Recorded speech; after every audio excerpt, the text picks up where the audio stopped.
witness the contact information for the detectives.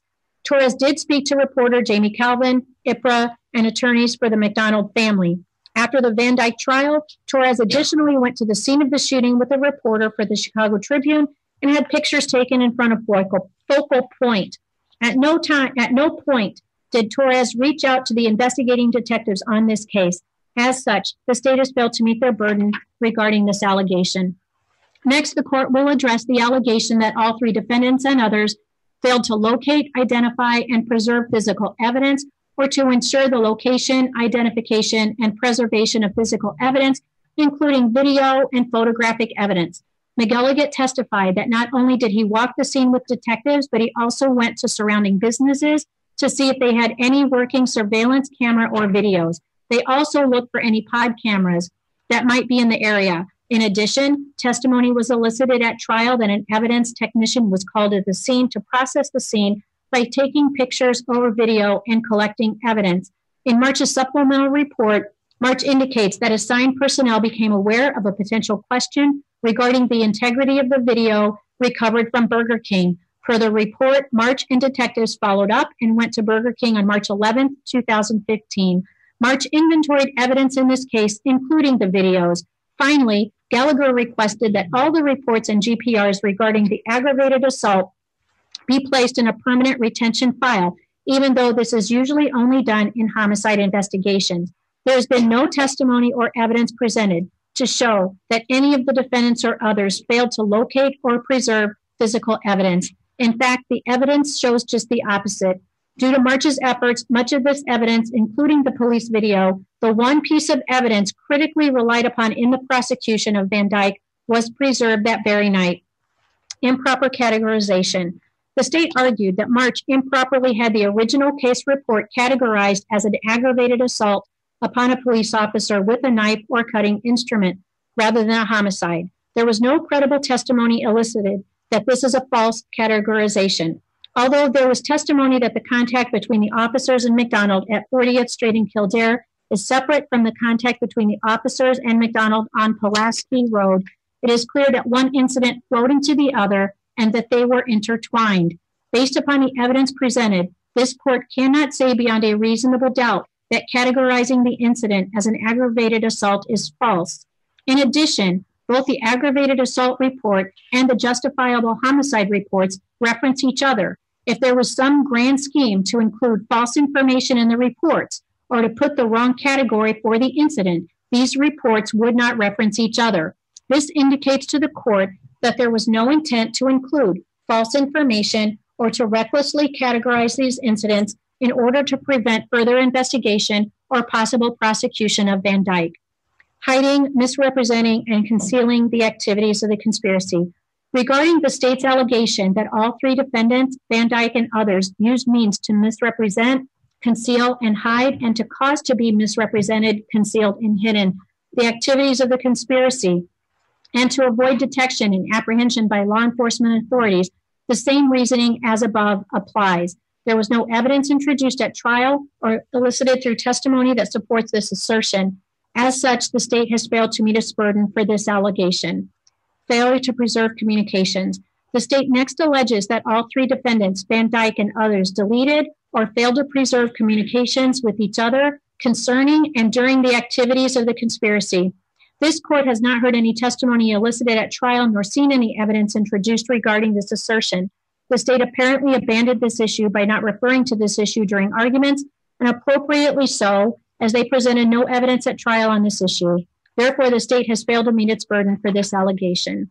Emails in furtherance of the conspiracy. Finally, the state argues that various emails between Wojcik, Gallagher, Hasko, McDonough, and others are further proof of the conspiracy. Only one of these emails is to any of the defendants in this case. No emails were sent from any of the defendants. Additionally, even if these emails concern possible issues regarding Van Dyke, they are speculation at best as to a conspiracy. The proffered emails certainly do not rise to the level of proof beyond a reasonable doubt, even if coupled with all the other evidence in this case. This court has found that the state did not prove beyond a reasonable doubt that there was an agreement between any of these defendants or others, or any act in furtherance of the agreement, As such, the court finds there was no conspiracy and all the emails are therefore irrelevant. Conclusion. The crux of this case rises and falls on whether the information that the officers, including March, put in their reports or told to March was false, and if so, was it done to prevent Van Dyke from further investigation or prosecution? For the reasons stated above, this court finds that the state has failed to meet its burden on all charges. Therefore, there is a finding of not guilty as to every count and each defendant of conspiracy, official misconduct, and obstruction of justice.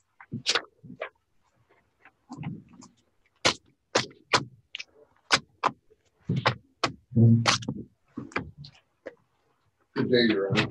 Defendants are discharged.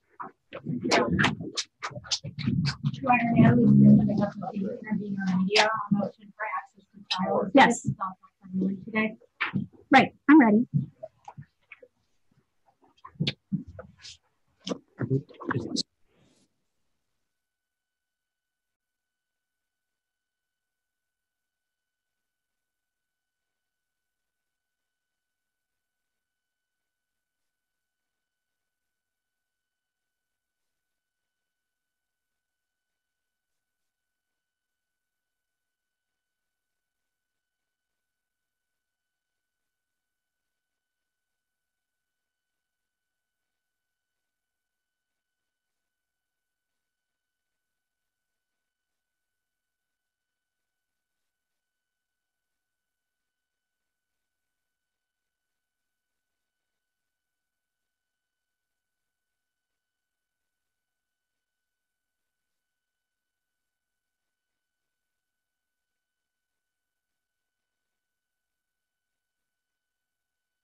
Okay, I'll talk to you later then. I'll call you when I can. Okay, yes. Okay, thank you.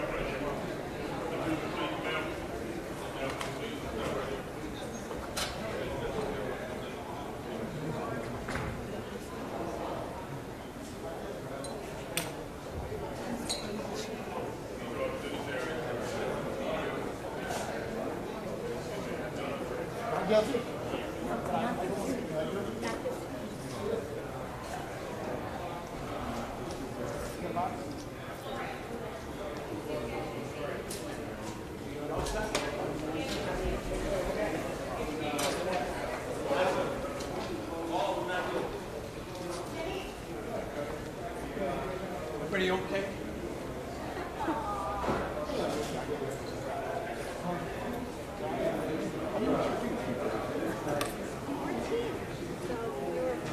No,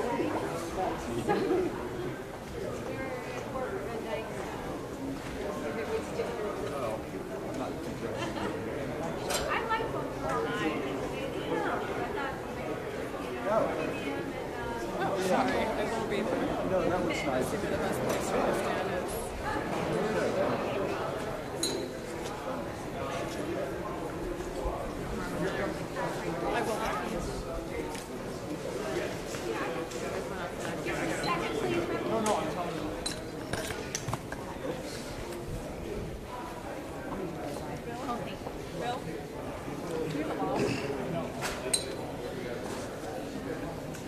Hello, everybody.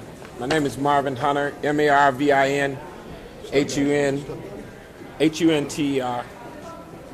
and I've been asked to make a statement about the judge in this particular case, and I'll take questions from you. Your reaction?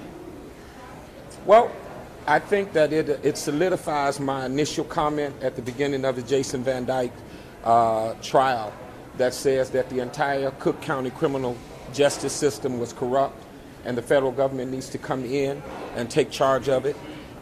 This lady has apparently taken money from Ed Burke, and she's a part of that machine. And so I think from the beginning she had her mind made up to make sure that there would be no justice.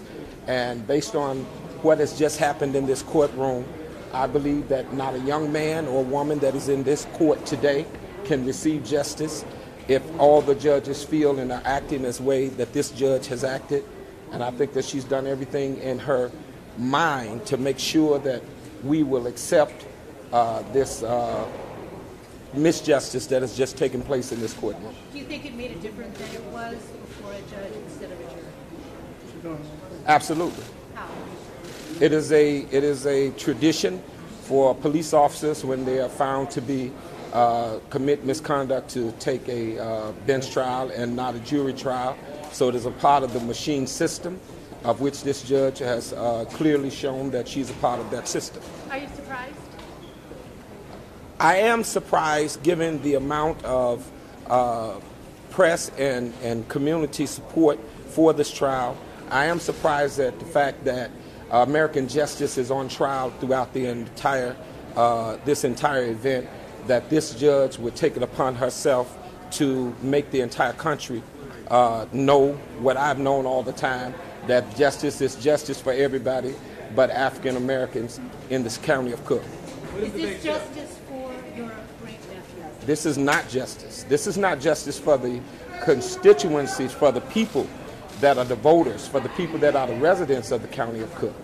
Because of simple fact, if you've committed a crime, then you should be prosecuted for the crime that you have committed. I think the prosecutor done a yeoman's job representing her case. I do not think that she was off at one iota at her presenting of this case. Of course, now I'm not a lawyer. But not even being a lawyer, just listening to what she has done and how she has done it, I think that this judge had it made up in her mind for what her reasonings are to make sure that these gentlemen never see the inside of a jail cell. What's the next step, sir?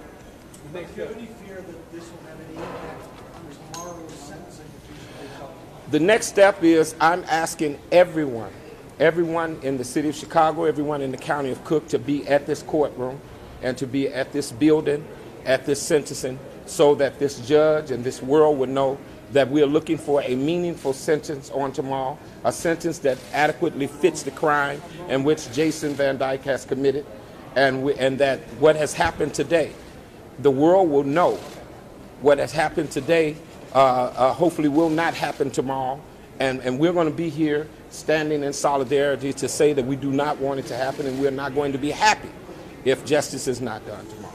How does this decision affect the so-called code of silence at Chicago Police? It solidifies it and it bolsters it and it keeps it intact and in play. I don't think that we need a code of silence to have a civilized justice system in a country like America. If everybody would just follow the law and do what they're supposed to do, then the system will work like it is supposed to work. But we can't expect for the citizenry to be right if the people in which we pay to uphold the law are not going to be right. What does the verdict state of police officers out there? The verdict says to police officers that you can lie, cheat, steal, rape, rob, and pillage, and it's okay. We will support you and make sure that you never see the inside of a jail cell. Now, let's be clear.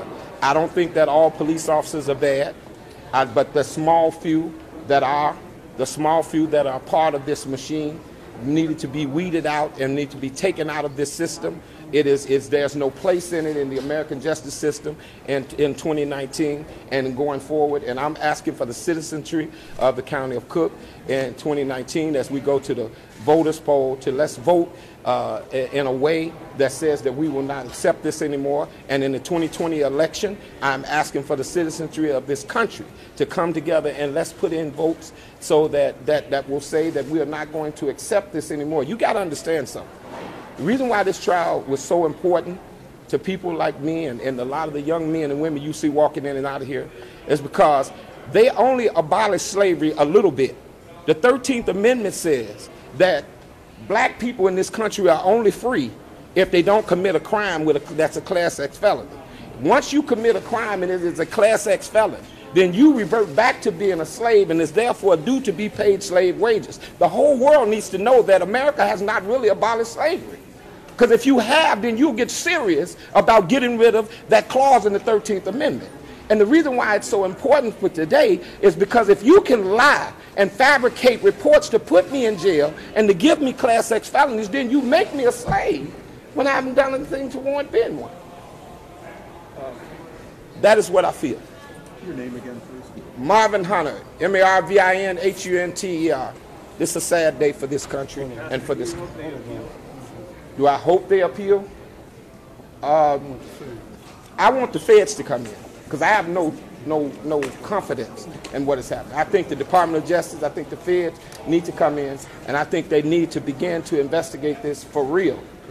The whole Cook County justice system. They need to do a forensic audit on the finances. They need to do a forensic audit on the political relationships and apparatuses that help to make this machine go and thrive. This needs to be done from the bottom up so that once and for all, we can live in a country that has justice and liberty for all. That's what I believe. What verdict did you expect before you walked in? I expected a guilty verdict because the prosecutor had done what she was supposed to do to present that they were guilty. To say that these men are not guilty is to say that Jason Van Dyke is not guilty. But she done this on purpose. And she's done this. Thank you. So if you have this green sheet, this green little notice here. My name is, you got one? My name is Dr. Leon Finney.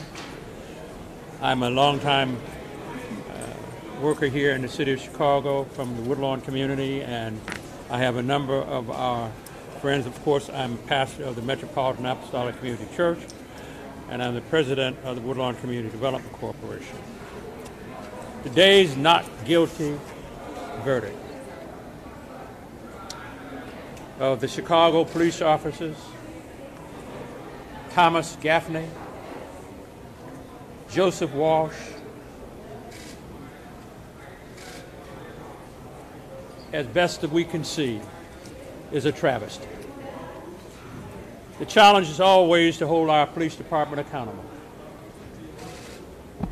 Today, justice was not served.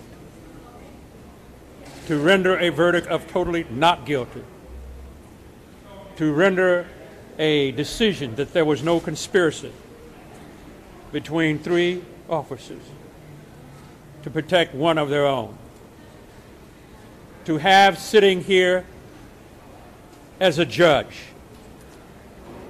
a woman or judge who should have recused herself, as two of her former colleagues did, because they did not believe that they could render a fair verdict.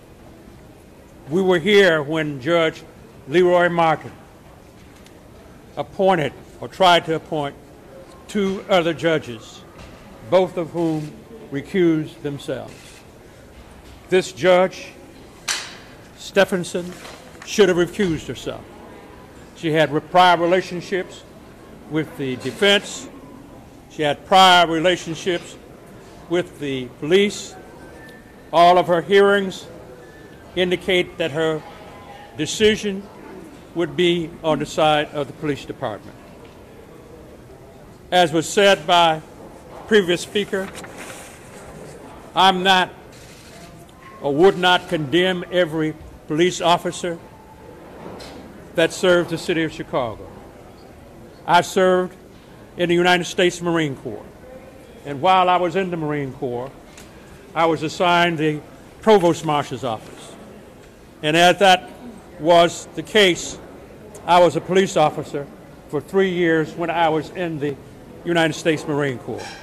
This little cap here kind of suggests that I did spend my time. So I understand the side of a law enforcement officer, but I also understand that our courts are designed to bring about justice. In this particular instance, with a single judge who favors police officers, making a decision in order to protect those she prefers to protect, did injustice to our community. And of course, the prosecutor, Judge Holmes, or former Judge Holmes, did the best she could. But she was not able to persuade with overwhelming evidence what we all know. There was clearly evidence from the video that Laquan McDonald was not attacking or seeking to attack any one of the law enforcement officers. How could they all three make up a story indicating that Laquan was threatening their lives and thereby justifying 16 shots coming from Van Dyke's pistol? How could they not understand that their first job as law enforcement officers was to enforce the law, even if it meant against one of their own? And one of those officers should have stepped up and said to Van Dyke, enough is enough, step back, don't shoot him again. But they didn't. They abdicated their responsibility at the crime scene. And later on, we see a judge giving sanction to their abdication.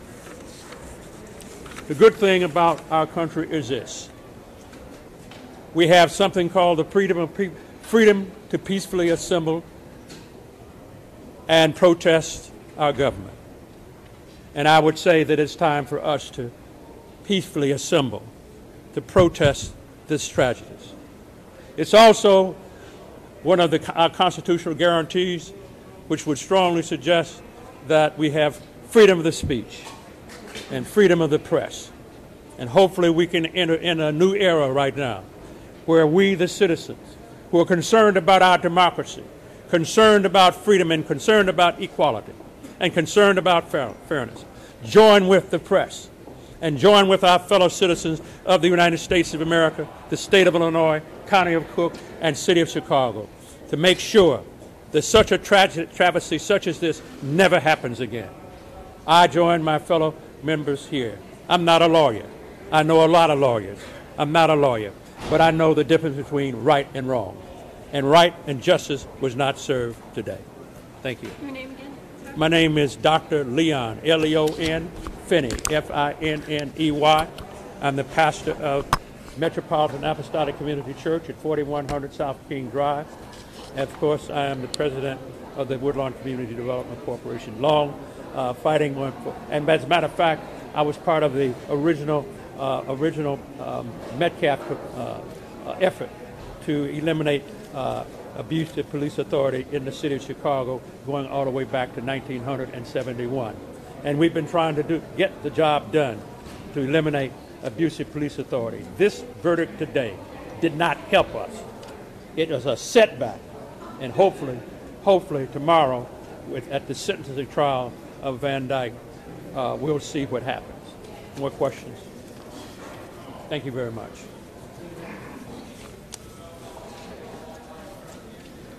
Ladies and gentlemen, we're demanding tomorrow that all the young people that's in high school, college, community college, white, black, whoever you are, who feel that this was an injustice, who know that how these Chicago police operate. We ask for everybody to come down, and we also is going to protest this verdict. We're going to protest it like we did when we shut the Magnificent Mile down. Because the only thing the machine understands is the lack of money. Because that's what runs this machine. Tomorrow, there's going to be a big group down here tomorrow, and we're going to decide what that action should be for what just happened today. And you ain't going to buy these people that we bringing down here tomorrow like them other activists that ain't down here that Ron Emanuel bought. We got some free people coming down here. And we be down here tomorrow and give our message, our response to this verdict. My name is Paul McKinley. I ain't taking no questions.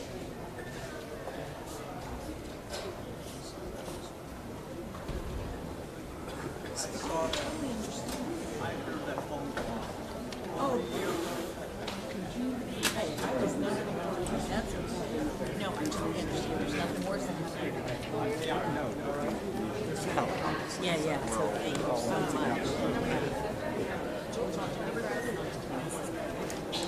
Hey, Tony.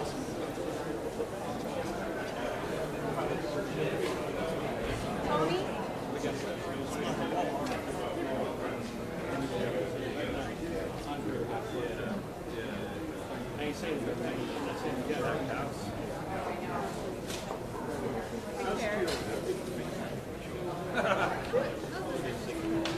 Always have. How was it when they started?